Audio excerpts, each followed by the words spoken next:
Well, I must say, for a casual weekend, quite an experience. You allow this sort of thing in your department, you're basically saying it's okay. No, I'm saying that I don't care what they do as long as my life isn't interrupted by pointless conversations like this one. Shut up! Talk news stories of the week.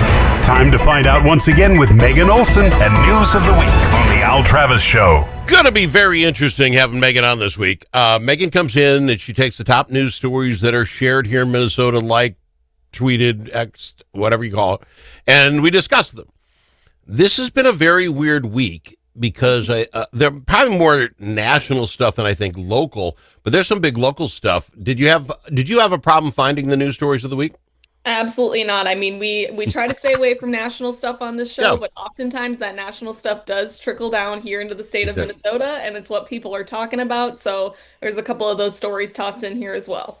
Well, we'll start with your number one, because there's one here I'm really hoping that you'll end up explaining to me. What's your best story? Well, we talk a lot about marijuana on the show. That's so the kind one! of in that same vein. I love it. Good, because you kids, you understand this drug thing. I don't have any idea. So this whole story makes no sense to me. Bust it down. Yeah, so government shutdown, that's what a lot of people are talking about. It ended last week, and snuck into the provision to keep the government open was a federal ban on THC beverages, which came as a huge hit to Minnesota because we legalized marijuana back in, I believe, 2023. And THC beverages were a part of that conversation. And now we have this regulatory framework, but the federal ban supersedes that.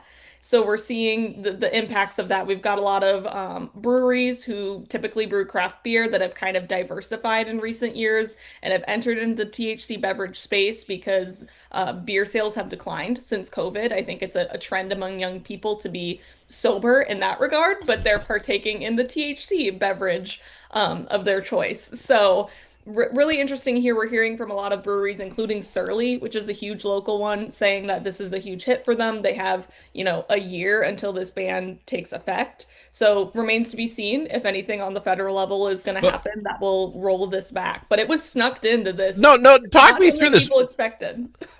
I don't understand. I'm seriously, I don't understand.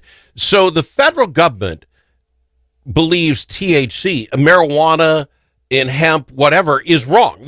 It's illegal for Minnesota to be selling THC products of any kind. It's just the federal government is against it. Now, Minnesota says, whatever federal government, we're Minnesota, we're going to pass this rule that you can have cannabis here. Okay, right, wrong, whether it becomes something, I get it. But now our attorney general joins 37 other attorney generals to sue the state, say, stop this hemp THC.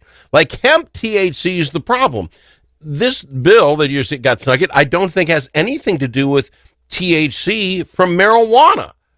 Why are we picking losers and winners with hemp? Because it's something that the government allowed back, I don't even know when, somewhat recently within the last decade, some agricultural bill that was passed. It was snuck in there that it made it legal that you could harvest the hemp plants and take the THC from them. And now it's all getting rolled back. And I think the funny thing is it got rolled back because of Senator Mitch McConnell in Kentucky. He said these beverages are bad for kids. We want to protect kids. And here you have the state of Minnesota that has a pretty comprehensive regulatory framework for making this safe. And so then you had his senator in his delegation of Kentucky coming out and saying, no, like we should not be including this. Klobuchar and Smith joined him on that. And now we just kind of have this mess. So Minnesota allows for, I think it's 5 milligrams per beverage, and the federal ban is it has to be under 0.4. That's a huge change and a huge... You couldn't drink enough to make it here, but tell me why the guy for Kentucky, I don't know, have you ever heard of bourbon before, would want you to stop buying fizzy marijuana drinks and force you to buy something else to get your high. Yeah. This isn't hard, but what gets me is it's illegal across the federal government. They don't want THC. Now, we went ahead and did it anyway. Why was our attorney general suing to get this overturned? Or, get it? He makes no sense. The strange part here as well. But I mean, I want to tie this into the word of the year as I've deemed it, which is fraud. 6-7. Because, oh, no. Sorry, I think I read that. I know that's Merriam-Webster's word of the year. It's not mine. Mine is fraud. But I think fraud has kind of wormed its way into this issue as well, because now we're seeing a Minnesota-based THC drink company coming out with a story of fraud. So it was two co-founders, one of which is a former state representative. He's now And he's running again to get back in. Yep. So I don't know if tattled is the right word, but he turned his partner in of this THC beverage company for embezzling, I think, over $47,000 of the business expenses. And it looks like he might have made some purchases from the business account for a Louis Vuitton bag, it's feeding our future. It's very similar. But that is it's so not funny. immune of fraud. I mean, there's kind of fraud everywhere. But kudos to Representative Ryan Winkler for turning his partner in. And he did. And this isn't him being bad. This is somebody did bad on him, but it was a company they set up. And I find it just funny. If you're going to screw your buddies over, is it for a Louis Vuitton bag? How off am I in real world time on what it makes no sense to me. Well, and it sounds like, too, when I was reading through the stories, he impersonated the Minnesota attorney Chris Medell to deceive another company that he co-founded to pay him more than $300,000 so he could pay his wife because he owed her $300,000 in the divorce. So this guy just really isn't. I mean, investigators said he was very angry in the interview process, saying he was owed this $47,000. So he took what he deserved. And I don't know, maybe not a good person to go into business with. What's just funny is he impersonated. He told his partners that, hey, this law firm, which is very prestigious, people know this, that they've written the letter and they said it's good. This guy's like, well, I'll call them and find out. And the lawyer's like, what in the heck are you talking about? I never wrote no letter. I know this was a one phone call, bust your entire house of cards down. We got to get better at this. People are really bad at stealing from each other. A lot of crimes that I saw in one article, they called it the omnibus hearing, because it's the omnibus of all the crimes. You've got the fraud, impersonation, all the things, all lumped into one. That's so funny. One we're following for sure. All right. That's a great story. The THC thing, I don't understand it. The fact that Minnesota is upset at the federal government for doing what the federal government does. They don't want THC. They've said that. Now, I don't understand. We've okayed marijuana. So can a federal government come into the state of Minnesota if, they're looking for bad guys to kick out of the country, find you with a marijuana cigarette? Can you be in trouble? I know you can get in trouble with your concealed carry and that sort of thing if you've got it. I don't know. Yeah, I think this is a little bit different because it's just a THC ban. So the federal government hasn't really acted on marijuana. It was the result of, I believe, a court case where the Supreme Court said, no, we're going to throw it back to the states. States can do what they want. We can have a patchwork of policies on that. But THC is kind of a separate entity from legalizing marijuana. So marijuana is still legal in Minnesota. It's just now these THC beverages that are regulated, which, in my opinion, I'd rather have the THC beverages than the marijuana be legal. Because that's because you're young kids. You want your gummy bear. It's a gummy bear thing. They can't have cigarettes have that, was it Joe Camel, the cartoon character, advertising because it was bringing kids in and they don't want, you can't have flavored, vape because it brings the kids in. But you can make gummy worms. THC. You can make a flippin' gummy worm and think you're not going after the kids. We got to rethink some of our, got to go to break. We'll be back after this. We've got more. Give me a teaser. What's next? Yeah, I mean, fraud still. We'll talk about UCare and how they are closing their doors, probably as a result of fraud on them. Oh, my goodness. Fraud and more fraud. You need a friend at the Capitol who knows how to get things done. And you're in luck, because that's exactly who we are, your friends at the Capitol, and we deliver results. At Momentum Advocacy, we bring decades of experience in lobbying, public affairs, and crisis communications. From local nonprofits to national corporations, we help you move policy, manage your media, and make your voice heard. We're not just seasoned pros, we're essential partners. Momentum Advocacy, your friends at the Capitol. Learn more at momentum-advocacy.com. Chanhassen Dinner Theater's gift cards make perfect holiday gifts because everyone loves the gift of live entertainment used for any current or upcoming show, incredible concerts, Stevie Ray's Comedy Cabaret, or main stage musicals like White Christmas or the upcoming high-rolling Broadway hit Guys and Dolls. Chanhassen Dinner Theater's gift cards are available in any amount, never expire, and are always the right size and color. Easy too. Order by phone or online at chanhassendt.com. Chanhassen Dinner Theaters, always entertaining you.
Amongst friends, the Al Travis Show.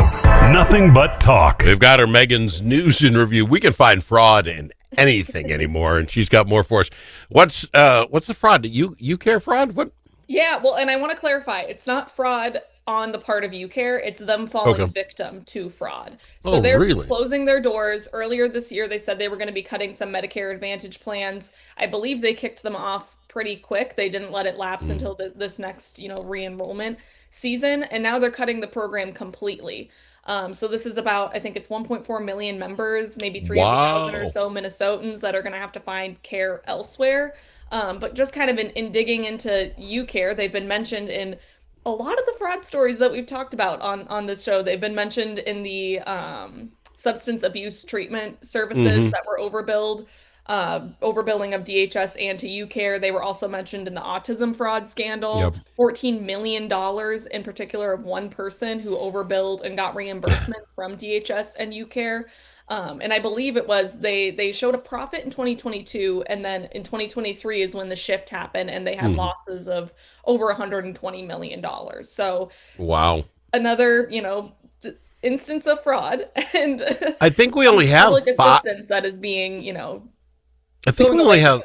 Am I wrong? I think we have 5 non-for-profit insurance companies in Minnesota. If they're gone, we're down to 4 already, right? I mean, is that what we're talking about? And it kind of goes into that larger conversation of vertical integration within the healthcare system and how you're seeing insurers control everything from insurance all the way down to, the pharmacy. And it's a dangerous line that we're walking. And now they're going to, I believe it is Medica. Which is a larger, but still, I mean, they're Minnetonka based. They're, here in Minnesota, but a larger conglomerate, health insurance conglomerate. So yeah, personally, I did have UCare for a year. Service was terrible. I'm on the public exchange and went with UCare. I didn't have good service. And now I kind of sympathize a little bit where I feel bad because I'm sure they were dealing with all these payouts to people who didn't actually mean well and weren't using the funds appropriately. I might be, and I don't know this for a fact. I literally was at my guy yesterday to sign up on the exchange. I think I signed up for UCare. Well, it's going away, Al. You better get that figured out. I said, no kidding. And I'm like, God, I'm sure that's what I just said to this guy. So I literally sent him an email at like 5 this morning when I read the headline. I'm like, did we just sign up for that? What do we do now? And I haven't heard back from him yet. We'll find out. I mean, I think he might just be, you got to be kidding. Everybody I put here is now got to be like refunded. They're hoping for a seamless transition, so you might be okay. Oh, name the seamless transition that has ever happened. When you're going out of business, you're calling belly up, we're done. You're going to give a crap whether it's seamless transition. Yeah. I tell you. Wow, that's going to be big. 1 million people in Minnesota. That's a lot. Okay, go ahead. And our next story is still kind of in the vein of healthcare. It's coming out of the University of Minnesota, which we talk a lot about on this show. They're a land grant institution, so they get, they're funded primarily by taxpayer dollars. So the public eye is always on them. And recently, some very interesting news out of there. The University of Minnesota Physicians, which is a nonprofit clinical practice, kind of went behind the university and the higher ups and made a deal with Fairview. We've been hearing a lot about Fairview, Sanford mergers and all this stuff. And UMP decided to take matters into their own hands, and they announced that they reached a deal beginning in 2027 for physician training and funding the medical school for the next 10 years. Instantly, the University of Minnesota came out and was like, whoa, we did not endorse this. What happened? Board of Regents quickly met and they signed some sort of resolution or policy saying that they don't condone this. And now they can take action. They called it a hostile takeover. So wow, it's going to get dirty. Kind of imploding. I love that. We're going to write a strongly worded letter to these doctors and let them know we're not thrilled with, like, they went to law school, doctor school. They're probably not idiots. Anyway, strongly worded letter. We'll see what that does. That should be interesting. Any other stories before we go?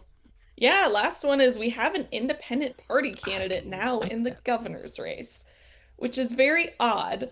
But in kind of looking at this, it's interesting the reason why he's running. So I believe his name is Mike Newcomb. He filed paperwork last week for the Forward Independence Party. He's putting forward $100,000 of his own money, and he said, I'm willing to put more in. But he's kind of hoping to basically redo what happened in the late 90s with Jesse Ventura.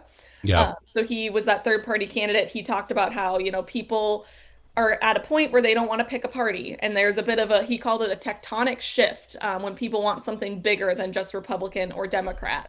So he's hoping to kind of capitalize on the divided political sentiment here. And we'll see if that gains any traction. And I'm also curious to know which, does this impact the Republicans more? Does this impact the Democrats more? I kind of feel like it impacts the Republicans more because this particular candidate said he does lean right. Mr. Newcomb, get your people to call me. I'd love to get you on the air and find out who this guy is. Because he's no Jesse Ventura, because you knew who he was when he walked in, right? We're going to have to find out who this guy is, so there's not that. And I'm sorry, $100,000 your own money, that's putting your money where your mouth is? But we're talking $15-20 million between the Democrats and the Republicans, each putting that in. Your $100K. Especially when your Democrat just ran for VP. And he's a fundraising gold mine. So, yeah. He's got an uphill battle, though, here, too, because the Independence Party is not a major political party anymore, which means under Minnesota law, he has to file a petition during a very specific time window, getting 2,000 signatures. Yeah. So we'll be interesting to see what his strategy there is, to see if he can actually get on the ballot. Interested to see who he gets as a campaign guy. You're going to have somebody who really knows his stuff to get you through these weeds because it is a complicated process. Mr. Newcomb, your people, if you're listening, give me a buzz. I would absolutely love to get you on and find out who you are. Call us at 855-AL-SHOW. Megan, love having you on. You know I do. I always appreciate you being here. Yeah, we'll be back next week and probably talking more about fraud, maybe University of Minnesota fallout too, talking about the top Minnesota news stories of the week on the Al Travis Show with Megan's News and Review. What do you talk about? We may be talking fraud. You and I have been talking fraud for the last 5 years, and it doesn't stop. It's just new ways of getting it. I never thought, how did UCare get frauded? I mean, they're a company. They should have people watching. Got to go. Appreciate you being here. Megan's News and Review.